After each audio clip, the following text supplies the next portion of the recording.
নমস্কাৰ মৰমৰ ছাত্ৰ ছাত্ৰীসকল আমাৰ হনিজ art and craft and education চেনেলটিলৈ সকলোকে স্বাগতম জনাইছোঁ। আজি মই লৈ আহিছোঁ শংকৰদেৱ শিশু বিদ্যা নিকেতনৰ তৃতীয় মানৰ তৃতীয় একক পৰীক্ষাত আহিবলগীয়া আৰু লগতে বছৰীয়া পৰীক্ষাৰ বাবেও আহিবলগীয়া 4টা পাঠৰ প্ৰশ্ন উত্তৰসমূহ সমাজ বিজ্ঞান বিষয়ৰ 4টা পাঠ 9, পাঠ 10, পাঠ 11 আৰু পাঠ 14। পাঠ 9ত আছে আমাৰ ৰীতি নীতি আৰু সাজপাৰ, পাঠ 10ত আছে আমাৰ উৎসৱসমূহ, পাঠ 11 আছে যোগাযোগ আৰু যাতায়াত ব্যৱস্থা আৰু পাঠ 14ত অসমৰ কেইগৰাকীমান মহান ব্যক্তি। ইয়াত মহান ব্যক্তি মই 5 গৰাকী দিছোঁ।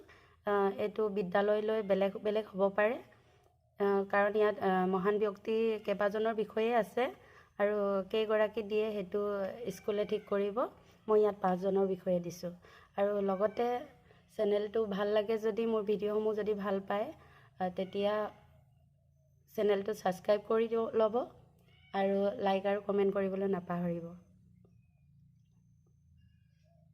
এতিয়া প্ৰথম পাঠৰ প্ৰশ্ন উত্তৰসমূহ আছে পাঠ 9 আমাৰ ৰীতি নীতি আৰু সাজপাৰ। আপোনালোকৰ প্ৰয়োজন সাপেক্ষে স্ক্ৰীনশ্বট মাৰি ল'ব পাৰে।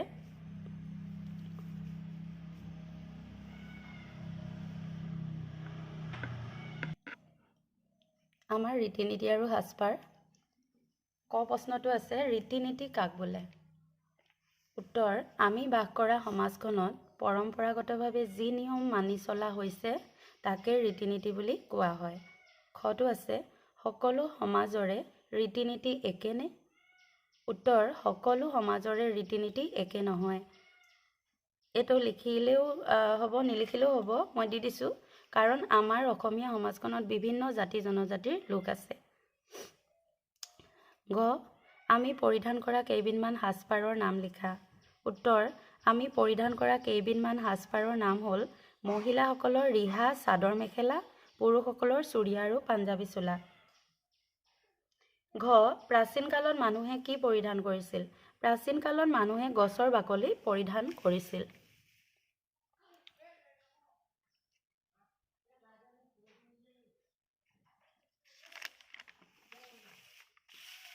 পিছৰ প্ৰশ্নলৈ আহিছোঁ। উঙ, ডিমাছাসকলে পৰিধান কৰা এবিধ সাজপাৰৰ নাম লিখা। ডিমাছাসকলে পৰিধান কৰা এবিধ সাজপাৰ হ'ল ৰিগু ৰিজাংফাই। তাৰপিছত মই এনেদৰে জনজাতি আৰু সাজপাৰখিনি একেলগে দি দিছোঁ, মিলাই দিছোঁ। প্ৰশ্ন নাই যদিও এনেকৈ দি দিছোঁ মনত ৰাখিবৰ বাবে। বড়োসকলে কি পৰিধান কৰে? দখনা। মিচিঙে এগেগাছৰ। ৰাভাৰ সাজপাৰৰ নাম হৈছে ৰিফান কান্দুম। ডিমাছাসকলৰ ৰিগু ৰিজাংফাই। এনেকৈ কেতিয়াবা পৰীক্ষাত আহে, মিলাবলৈ দিয়ে। এতিয়া আমি পিছৰ পাঠটোলৈ আহিছোঁ। পাঠ 10। পাঠ 10 আমাৰ উৎসৱসমূহ। 1 নম্বৰ প্ৰশ্নটো হ'ল কৃষিৰ লগত জড়িত উৎসৱসমূহৰ নাম লিখা। উত্তৰ, কৃষিৰ লগত জড়িত উৎসৱসমূহ হ'ল বহাগ বিহু, কাতি বিহু, মাঘ বিহু, বিচু, বাইখু, আলি আয়ে লৃগাং। নাম্বাৰ 2, নিকেতনত পালন কৰা উৎসৱসমূহৰ নাম লিখা। নিকেতনত পালন কৰা উৎসৱসমূহ হ'ল নাম্বাৰ 1, শংকৰদেৱৰ তিথি, সৰস্বতী পূজা, শিল্পী দিৱস, ৰাভা দিৱস, শিক্ষক দিৱস, গণৰাজ্য দিৱস, গান্ধী জয়ন্তী, স্বাধীনতা দিৱস, শিশু দিৱস।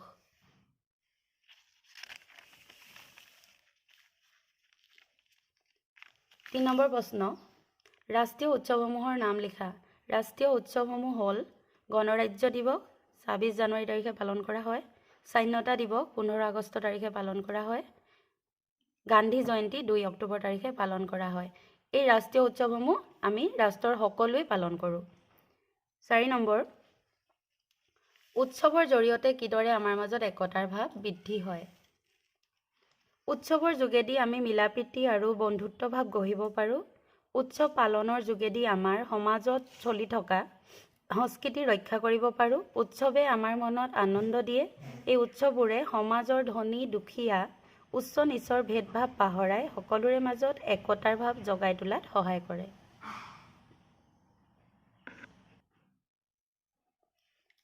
পাঠ 11 যোগাযোগ আৰু যাতায়াত ব্যৱস্থা। নাম্বাৰ 1 যোগাযোগ ব্যৱস্থা কাক বোলে?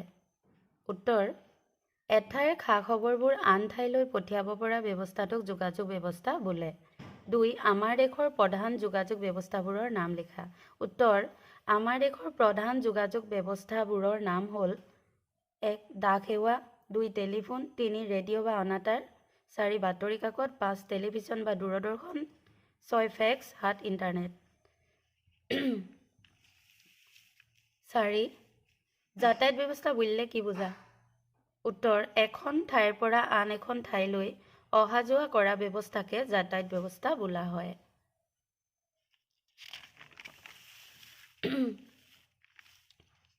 5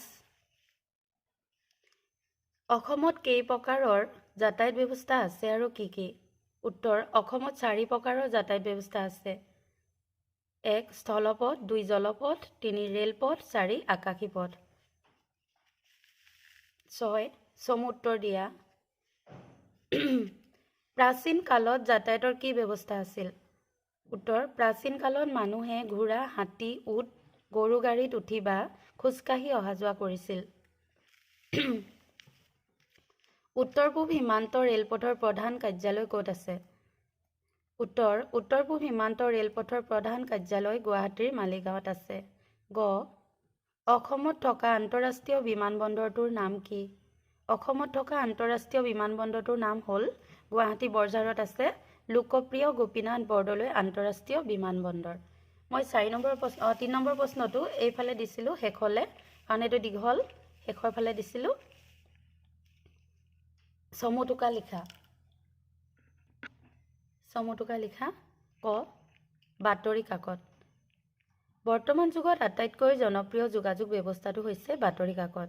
আমাৰ সমাজখনৰ, দেশখনৰ, পৃথিৱীখনৰ, আনকি বিশ্ব ব্ৰহ্মাণ্ডৰ সকলো উল্লেখনীয় খবৰ আৰু ছবি বাতৰি কাকতত ছপা পায়। সমাজৰ সকলো শ্ৰেণীৰ লোকে ইয়াৰ জৰিয়তে মুক্তভাৱে নিজৰ মতামত ব্যক্ত কৰিব পাৰে। আমি বাতৰি কাকত পঢ়াৰ অভ্যাস কৰিব লাগে। অসমৰ প্ৰথম বাতৰি কাকতখনৰ নাম অৰুণোদয় 1846 চনত প্ৰকাশ পাইছিলে। দি আছাম ট্ৰিবিউন, দৈনিক জনমভূমি, আমাৰ অসম, অসমীয়া প্ৰতিদিন আদি কেইখনমান জনপ্ৰিয় দৈনিক বাতৰি কাকত। খ দূৰদৰ্শন।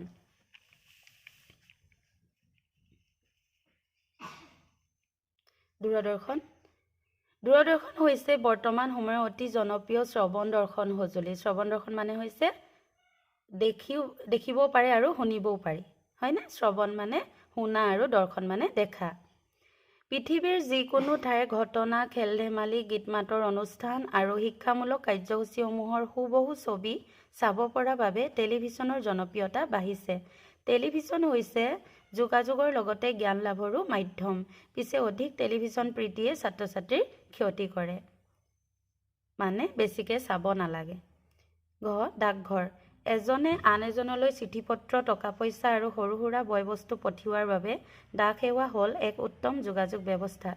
ডাকঘৰৰ জৰিয়তে ডাক সেৱা আগবঢ়োৱা হয়। ডাকঘৰ পৰিচালনা কৰা ব্যক্তিজনক প'ষ্টমাষ্টাৰ আৰু চিঠি পত্ৰ, টকা পইচা বিলোৱা মানুহজনক পিয়ন বোলে। ডাকঘৰৰ কাগজ পত্ৰ, বয়-বস্তু স্থলপথ, আকাশী পথ নাইবা জলপথেৰে অনা নিয়া কৰা হয়।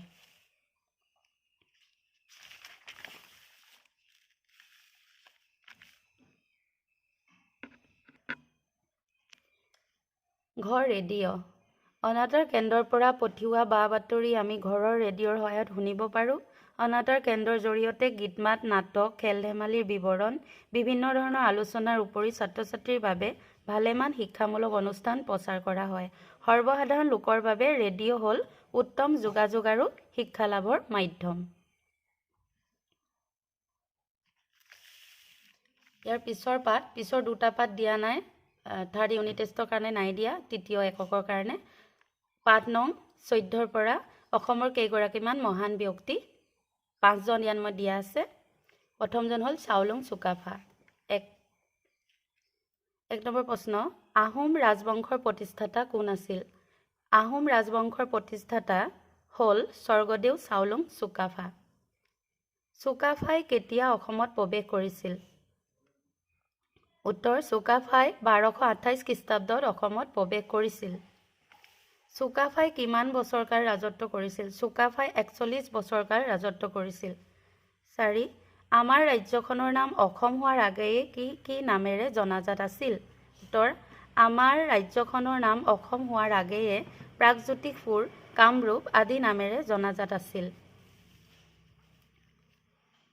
5 নম্বৰ, অসম শব্দৰ অৰ্থ লিখা। অসম শব্দৰ অৰ্থ ওখোৰা মোখোৰা বা সমান নোহোৱা বা অসমান। 6. কোন চনত চুকাফাৰ মৃত্যু ঘটিছিল?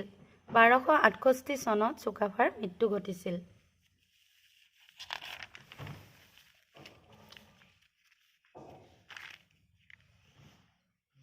দ্বিতীয়জন মহান ব্যক্তি শ্ৰীমন্ত শংকৰদেৱ। 1. শ্ৰীমন্ত শংকৰদেৱৰ কিমান খ্ৰীষ্টাব্দত জন্ম হৈছিল? উত্তৰ: 1449 খ্ৰীষ্টাব্দত শ্ৰীমন্ত শংকৰদেৱৰ জন্ম হৈছিল। 2. শংকৰদেৱৰ প্ৰিয় শিষ্য কোন আছিল? তেখেতক শংকৰদেৱে প্ৰথমে ক'ত লগ পাইছিল? শংকৰদেৱৰ প্ৰিয় শিষ্য মাধৱদেৱ। তেখেতক শংকৰদেৱে মাজুলীৰ পশ্চিম ধুৱাহাট বা বেলগুৰি সত্ৰত লগ পাইছিল। শংকৰদেৱে প্ৰথমে ক'ত সত্ৰ স্থাপন কৰিছিল? শংকৰদেৱে প্ৰথমে মাজুলীৰ ধুৱাহাট বা বেলগুৰিত সত্ৰ স্থাপন কৰিছিল। 4. শংকৰদেৱে ৰচনা কৰা অন্যতম ধৰ্মপুথিখনৰ নাম কি? তেখেতে আৰু কি ৰচনা কৰিছিল? উত্তৰ: শংকৰদেৱে ৰচনা কৰা অন্যতম ধৰ্মপুথিখনৰ নাম হ'ল কীৰ্তন ঘোষা। তেখেতে আৰু ভাগৱত, ৰুক্মিণী হৰণ, পাৰিজাত হৰণ, ৰাম বিজয়, গুণমালা, ভক্তি ৰত্নাৱলী, বৰগীত, ভটিমা আদি অনুবাদ শাস্ত্ৰৰ বাণী, সংস্কৃতৰ পৰা অসমীয়ালৈ অনুবাদ, নাট, গীত, ভক্তিতত্ত্ব আদি নানা বিষয়ৰ পুথি ৰচনা কৰিছিল। 5 নম্বৰ প্ৰশ্ন, শংকৰদেৱৰ পত্নীৰ নাম কি আছিল? শংকৰদেৱৰ কেতিয়া দেহাৱসান ঘটিছিল? শংকৰদেৱৰ পত্নীৰ নাম আছিল সূৰ্যৱতী প্ৰথমগৰাকী। 1969 খ্ৰীষ্টাব্দত শংকৰদেৱৰ দেহাৱসান ঘটে।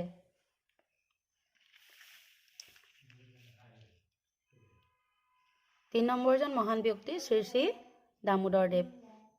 1 নম্বৰ প্ৰশ্নটো আছে, দামোদৰদেৱৰ ক'ত কেতিয়া জন্ম হৈছিল?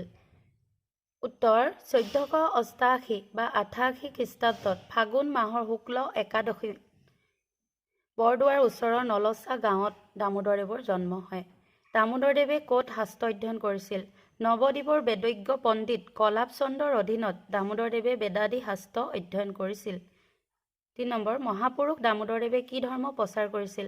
মহাপুৰুষ দামোদৰদেৱে বৈদিক ভাগৱতী বৈষ্ণৱ ধৰ্ম প্ৰচাৰ কৰিছিল। 4. গীতা আৰু ভাগৱত শাস্ত্ৰ কোনে ভাঙনি কৰিছিল? দামোদৰদেৱে তেওঁৰ প্ৰিয় শিষ্য ভট্টদেৱৰ হতুৱাই গদ্যত গীতা আৰু ভাগৱত শাস্ত্ৰ ভাঙনি কৰোৱাইছিল।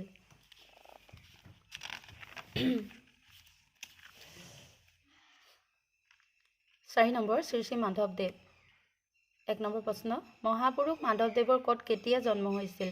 উত্তৰ: 1479 খ্ৰীষ্টাব্দৰ জেঠ মাহৰ পূৰ্ণিমা তিথিত ৰবিবাৰে লখিমপুৰ জিলাৰ নাৰায়ণপুৰৰ লেটেকু পুখুৰীত মহাপুৰুষ শ্ৰী শ্ৰী মাধৱদেৱৰ জন্ম হয়। 2. শ্ৰীমন্ত শংকৰদেৱে আৰু মাধৱদেৱৰ গুৰু শিষ্য সম্বন্ধটোক কি বুলি জনা যায়? শ্ৰীমন্ত শংকৰদেৱ আৰু মাধৱদেৱৰ গুৰু শিষ্য সম্বন্ধটো মণিকাঞ্চন সংযোগ বুলি জনা যায়। মহাপুৰুষ মাধৱদেৱে কি ধৰ্ম প্ৰচাৰ কৰিছিল? মহাপুৰুষ মাধৱদেৱে নৱ বৈষ্ণৱ ধৰ্ম প্ৰচাৰ কৰিছিল। তেখেতৰ অনুপম সৃষ্টি কি আছিল? তেখেতে কিমানটা বৰগীত ৰচনা কৰিছিল? তেখেতৰ অনুপম সৃষ্টি আছিল নামঘোষা। তেখেতে 157টা বৰগীত ৰচনা কৰিছিল। মাধৱদেৱে ৰচনা কৰা কেইখনমান নাটৰ নাম লিখা। মাধৱদেৱে ৰচনা কৰা কেইখনমান নাট হ'ল আদিকাণ্ড ৰামায়ণ, ৰাজহূয় কাব্য, অৰ্জুন ভঞ্জন, চুৰ ধৰা, পিম্পৰা গুচোৱা, ভোজন বিহাৰ, ভূমি লেটোৱা আদি। 5 নম্বৰ, শ্ৰী শ্ৰী হৰিদেৱৰ বিষয়ে আছে। শ্ৰী শ্ৰী হৰিদেৱৰ ক'ত কেতিয়া জন্ম হৈছিল? উত্তৰ: 1348 শক 1426 খ্ৰীষ্টাব্দৰ ভাদ মাহৰ শুক্ল পঞ্চমী তিথিত লখিমপুৰ জিলাৰ নাৰায়ণপুৰত মহাপুৰুষ শ্ৰী শ্ৰী হৰিদেৱৰ জন্ম হয়। শ্ৰী শ্ৰী হৰিদেৱে লিখা গ্ৰন্থ দুখনৰ নাম কি কি? শ্ৰী শ্ৰী হৰিদেৱে লিখা গ্ৰন্থ দুখনৰ নাম হ'ল ভক্তি ৰস তৰংগিনী, 2 হৰণ সিদ্ধান্ত। শ্ৰী শ্ৰী হৰিদেৱৰ কেতিয়া দেহাৱসান ঘটিছিল?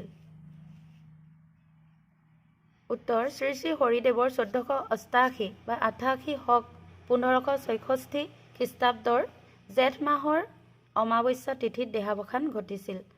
4. শ্ৰী শ্ৰী হৰিদেৱে ক'ত একেৰাহে 5 বছৰ ধৰি ভাগৱত পাঠ কৰিছিল? উৰিষ্যাৰ শ্ৰী শ্ৰী জগন্নাথ ক্ষেত্ৰত শ্ৰী শ্ৰী হৰিদেৱে একেৰাহে 5 বছৰ ধৰি ভাগৱত পাঠ কৰিছিল। ইমানেই আছিলে। ধন্যবাদ।